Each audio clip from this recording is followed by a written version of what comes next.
Hello everybody, this is Martin here with another Legacy Storm video. Sorry I've been neglecting to upload videos for quite a while.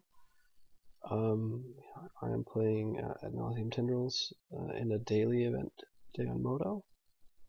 My list has changed a little bit, though not that much, but you can find it underneath the video. Like always, these recordings are done after the fact. So when I was playing, I wasn't. This isn't done as I was playing. As I played, I didn't know what I was up against, of course. For this round one, it turns out it was the mirror match, although it took me a while to figure that out. All right, so let's have a look.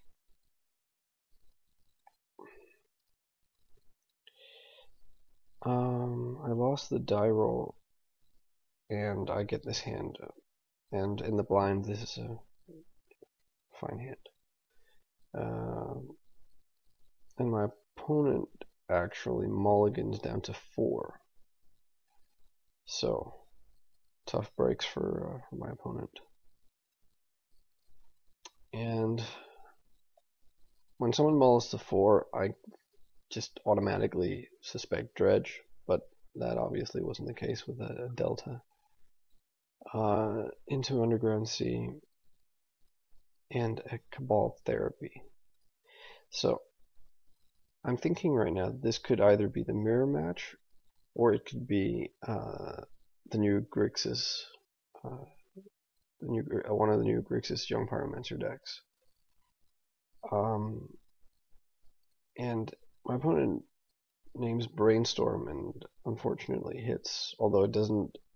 I don't think this really cripples our hand, and he's down to 2 cards. But my opponent naming Brainstorm kind of pushed me towards thinking Grixis, because just from the rather oversimplified logic that if it was a Storm deck, he'd be naming Force of Will in the blind. And as you'll see, I won't get to know, because my opponent concedes upon my probe, which he knew that I had. So maybe that's a smart move on his part. But yeah, either way, I mulligan for game 2 as though I'm up against Grixis, which, I mean, I don't have a huge sideboard plan for that matchup, but I bring in a singleton Corrupt of Flowers, and then I also just bring in a Chain of Vapor, and those 2 cards are kind of silly in the mirror match. But that's kind of what happened. I believe I would have brought out one of the Past in Flames. Probably just like cut Cabal Ritual. So yeah, not ideal when facing the mirror, but yeah, there you go. That's what he got. That was his payoff for conceding. So on the draw, this is a very neat little hand. Not very quick, and against the mirror, if I had known, I probably, well, the Carpet of Flowers is kind of,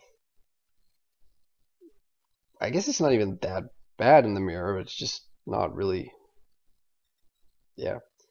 But I don't have any discard spells. I don't really have much business, so keeping sort of cantrip heavy hands against combo can be something that gets punished, because we can just end up not doing anything for a couple of turns while they kill us.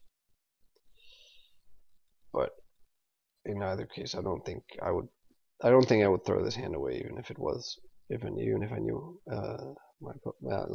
if I knew it was the mirror match.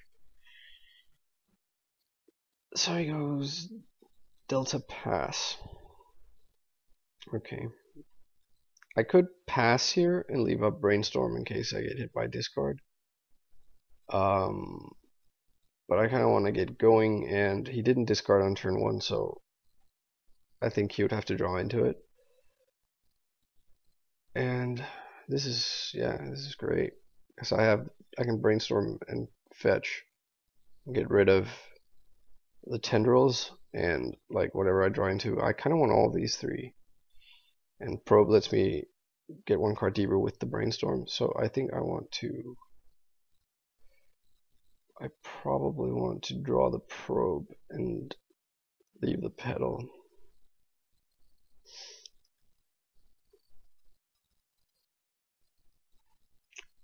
Yeah, alright, so I probe because I'm curious, and then if he is a discard deck, well, I know he is, but if he has discard, then I can throw down my Lotus Petal and have Brainstorm up, although at a bit of a cost. But he is on the mirror. He's also stuck with his Tendrils. Now I'm feeling a bit silly with this Carpet of Flowers. Well, it could be worse, I guess. Alright, so his hand's not quite there yet, but he has Brainstorm to get it. Yep.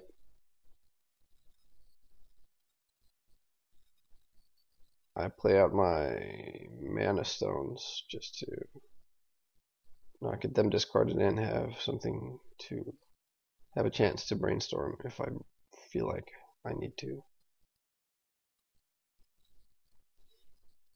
Plays out his Misty. Carpet of Flowers turned on.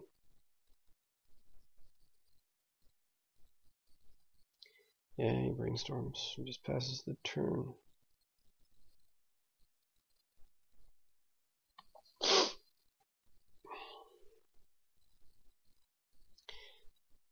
So, top is good in the mirror.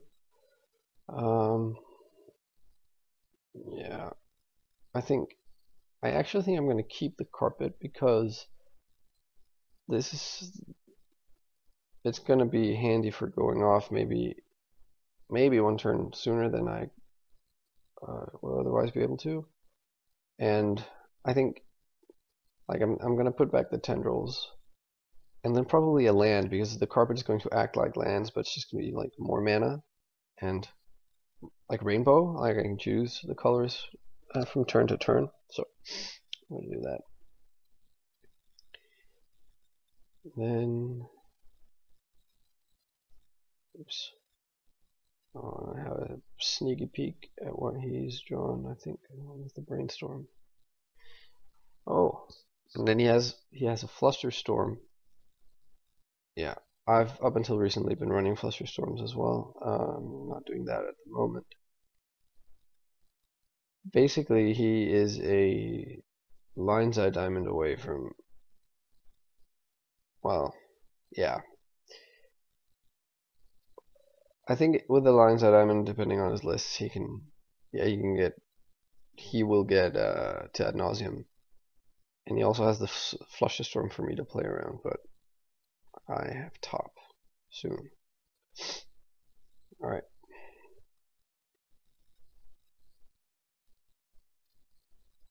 Another ritual, that's fine.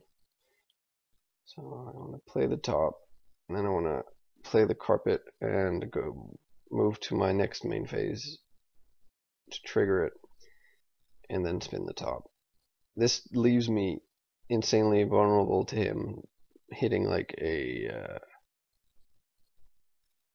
well, not insanely vulnerable, but if he hits a Cabal Therapy and gets it right, then I'm kind of boned. Alright, so let's see what top shows us. That is not bad at all. Yeah, so I can draw a Therapy next turn, take his Flusterstorm if I don't just die, that is. And then I can Brainstorm, get a fetch land, ponder. Yeah, I think we're in a pretty good spot if we don't die on his next turn to just win.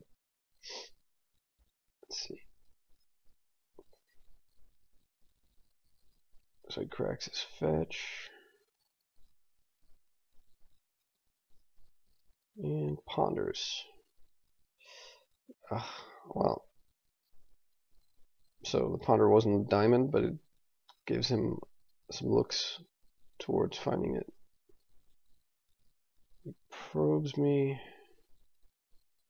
So if he's drawing therapy, I'm just that's pretty bad. It's not disastrous. We can still sort of rebuild towards a Past in Flames kill, but it's not good. But now Carpet is giving us. Now Carpet is a Dark Ritual every turn. Okay. So no reason to crack it now. We'll see what he does. He might crack his Misty, although pretty unlikely. So I lead off with the Therapy, and he thinks about it for a while, and eventually he flushes Storms. So now, the only reason he flusters Storms is because he knows I'm going to name it, probably, and this way I'm not getting the information of what he drew off of his probe, because he obviously drew Ponder and pondered into the probe. So I guess there is like a very marginal risk for us to run into another Flusterstorm that was the card he drew, but I don't think we should be playing around that. Alright, so basically, yeah, this is fine. I don't pay for it. If I'd triggered the Carpet, I could have paid for it, but I don't think I would have wanted to either way, because we're really close to winning. Alright. The Chain of Vapor. So, yeah. Not great. Alright, so I think Cabal Therapy was Storm 1, Flush Storm was 2. He's at 16. So Brainstorm is 3. 4, 4, 5. Yeah.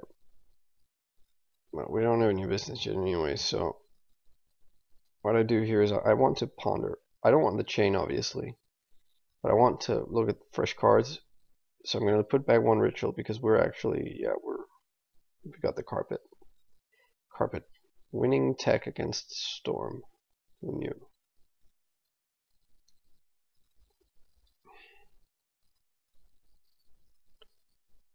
Alright, and we get a Tutor. And we also get a Duress. I think getting probably a bit overly cautious here, but we actually get the kill through Duress now. Suppose I could have, yeah. So Therapy was 1, Flusterstorm 2, Brainstorm 3, Ponder 4. So we take the Duress.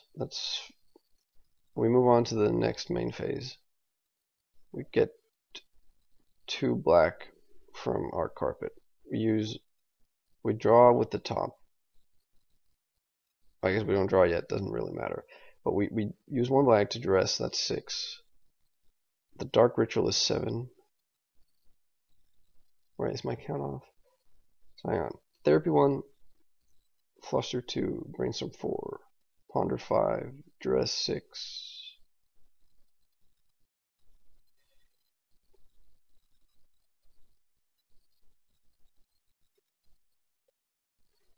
Duress 5, sorry. Ritual is 6. Tutor is 7. Tendrils is 8. So that's lethal. So we put back the chain and the Tutor and the Duress and draw that. We move on.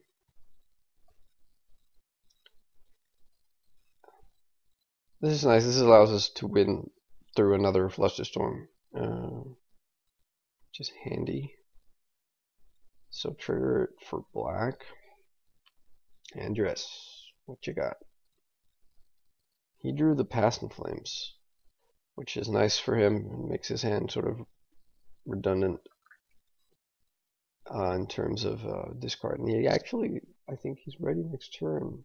He might be ritual short, I don't know, it depends on what he's going to draw, right? But anyway, doesn't matter what we take.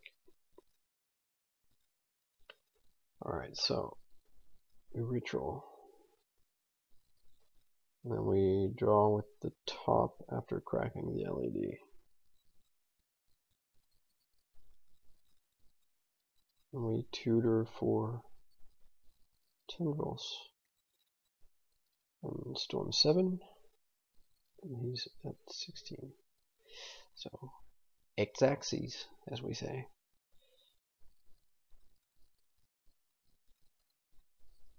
Alright, so my opponent is dead. I definitely got lucky that he mulliganed to 4 in game 1, so it wasn't really much of a contest there. And yeah, I don't know. I think he had like on the turn before he died, he gets a ponder to find what he needs, and doesn't. Oh, my deck was good to me. So yeah, I've cut Flusterstorm. I've actually cut anything that is focused anti-combo stuff from the sideboard. I guess I feel like it was too marginal, like in terms of what it actually does for the matchup. I mean, it's definitely nice, and sometimes it's just like when you can float a Flusterstorm on top of your library and you're playing Sensei's Divining Top and you're against Storm, then that's an incredible beating. But yeah. Anyway, thanks for watching, and do check out the other videos from this daily event.